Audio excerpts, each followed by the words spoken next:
This is Montreal City. It covers most of the island of Montreal, at the confluence of the St. Lawrence and Ottawa rivers. The port of Montreal lies at one end of the St. Lawrence Seaway, the river gateway that stretches from the Great Lakes to the Atlantic. The city has a population approaching 1.8 million people, and it used to be the largest metropolitan center in the country, until it was overtaken by Toronto in the 1970s. French is the city's official language, making it one of the most bilingual cities in Canada, with more than half of the population able to speak both English and French. The architectural makeup of Montreal reflects its European influence with charming cobblestone streets, centuries-old edifices, and grand churches like the Notre Dame Basilica. In 2006, Montreal was named a UNESCO City of Design, one of the 3 design capitals of the world. Municipal regulation prohibits buildings from exceeding the height of Mount Royal, reaching a maximum of 233 meters above mean sea level, ensuring that the iconic Mount Royal remains a prominent landmark, as the city was named after it. Montreal's economic strength is underpinned by a diverse range of industries.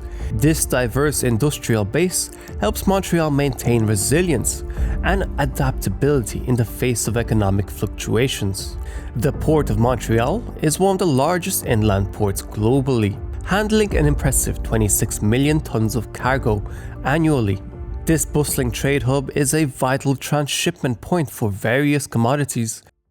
Archaeological evidence suggests that the island of Montreal was inhabited by First Nations as early as 4,000 years ago. These indigenous communities practiced agriculture and built fortified villages. The site of Montreal was called Hochelaga by the Huron people when the French navigator and explorer Jacques Cartier visited it in 1535. More than 1,000 Native Americans welcomed him on the slope of the mountain that he named Mount Royal. Unfortunately, with further European settlement and exploration, the natives mystically disappeared from the area, especially as French explorers and traders began to establish settlements and trade posts. And in 1642, they founded Ville-Marie, later Montreal, as a missionary outpost and fur trading center. Montreal continued to develop as a fur trading hub and saw increased European settlement. But then the English allied Iroquois attacked the island in 1689, resulting in the Lachine Massacre. Approximately 1,500 Mohawk warriors launched a surprise attack against the 375 inhabitant settlement, killing around 240 people. The attack was precipitated by the growing Iroquois' frustration with the increased French incursions into their territory. It was also encouraged by the settlers of New England as a way to leverage power against New France during King William's War. The Lachine Massacre remains a somber reminder of the violence and tensions that characterized colonial interactions of the time. By 1760s, Montreal was a key strategic location in New France due to its position along the St. Lawrence River. Control over Montreal provided access to vital waterways and trade routes, making it a coveted prize for both British and French forces. So the British forces launched a campaign to capture Montreal in 1760. As British advanced and surrounded the city, it became clear that resistance was becoming increasingly difficult. So on September 8, 1760, faced with the prospect of a prolonged siege and diminishing supplies, French forces surrendered Montreal to the British. This marked the final major military engagement in North America during the 7 Years' War. It effectively signaled the end of French control in North America and laid the groundwork for the Treaty of Paris in 1763, which officially ended the war. The city, once a vibrant center of French colonial life, came under British rule and was integrated into the British North American colonies. The shift in power also marked the beginning of significant changes in governance, language, culture, and the relationship between the indigenous populations and the new British authorities. The completion of the Lachine Canal in 1825 facilitated the transportation of goods, fostering further economic growth and attracting waves of immigrants from various parts of the world. The influx of diverse cultures infused the city with a unique blend of traditions and languages, laying the foundation for Montreal's modern identity. Montreal was the capital of the province of Canada from 1844 to 1849, but lost its status when a Tory mob burnt down the Parliament building. Thereafter, the capital rotated between Quebec City and Toronto until 1857, when Queen Victoria herself established Ottawa as the capital. Montreal's role as a transportation centre had been shifting from the shipment of furs to that of timber and agricultural produce, as was becoming a modern city. These years also saw the rise of civic institutions, cultural societies, and educational facilities. Institutions like the McGill University played a pivotal role in shaping the city's intellectual landscape and fostering innovation. Additionally, the development of newspapers and other media outlets facilitated the exchange of ideas and information, contributing to a burgeoning sense of community. However, not all was peaceful. There were major rebellions between 1837 and 1838. These uprisings were rooted in grievances held by French-speaking Canadians against the British colonial government. The French felt marginalized and excluded from positions of power, as the British authorities favored the English-speaking minority.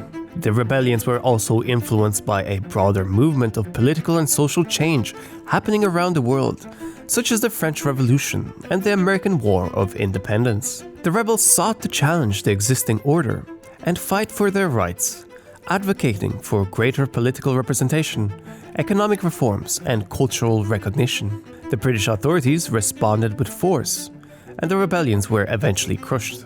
However, the events served as a catalyst for change, leading to the implementation of political reforms and the gradual recognition of French-Canadian rights.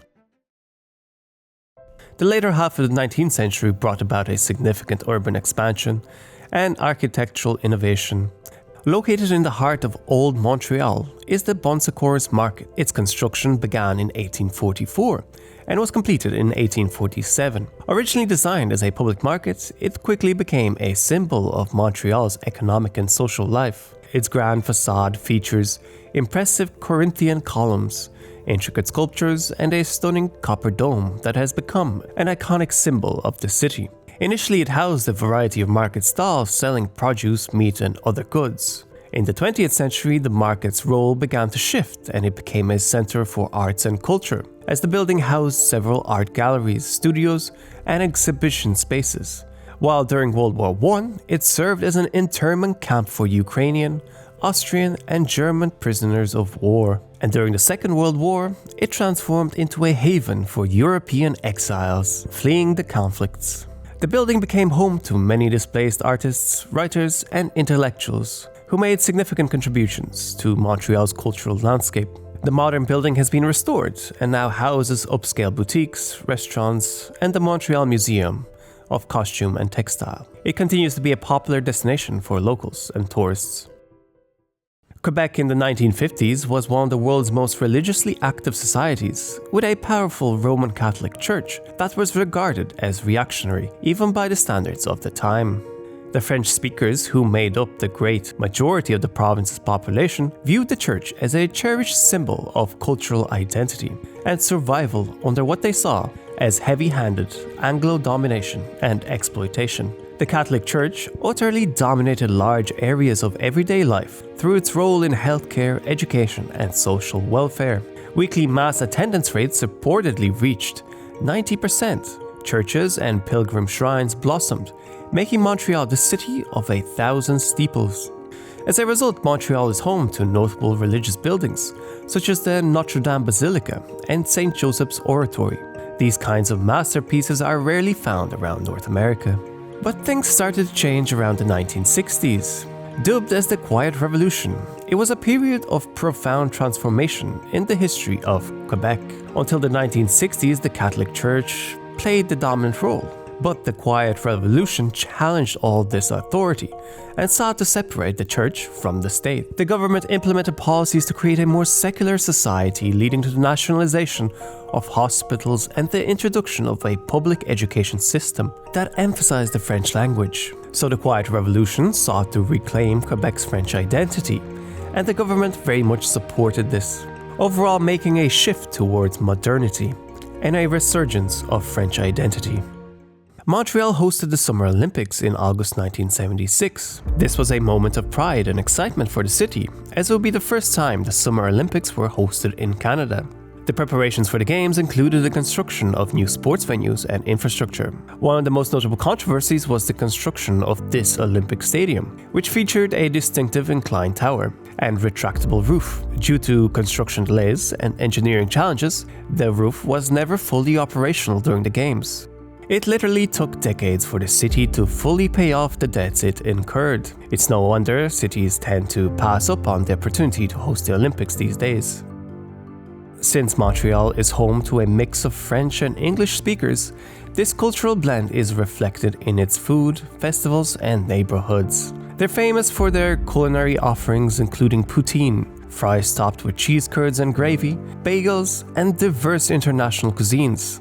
The city's food scene is known for its innovation and high-quality restaurants. Montreal hosts a variety of festivals throughout the year, ranging from cultural celebrations to music events, including the Montreal International Jazz Festival.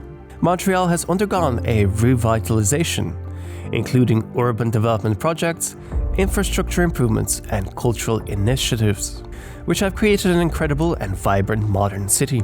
And a unique blend of European and North American influences has shown that Montreal has a lot to offer.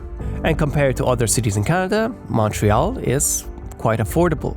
For example, the cost of living is 25% cheaper than in Quebec City. Condo units are also 31% cheaper. Seems to me that this is a great place to be. Let me know in the comments what interesting facts I missed and what are the current concerns residents of Montreal have about living there, as I may make more videos. And can I interest you in watching my video comparing Russia and Canada? It's a banger. And this is my Patreon map. Everyone on this map is a legend, since they support this channel and my main Geoperspective channel. Thank you all so much. Geoperspective out.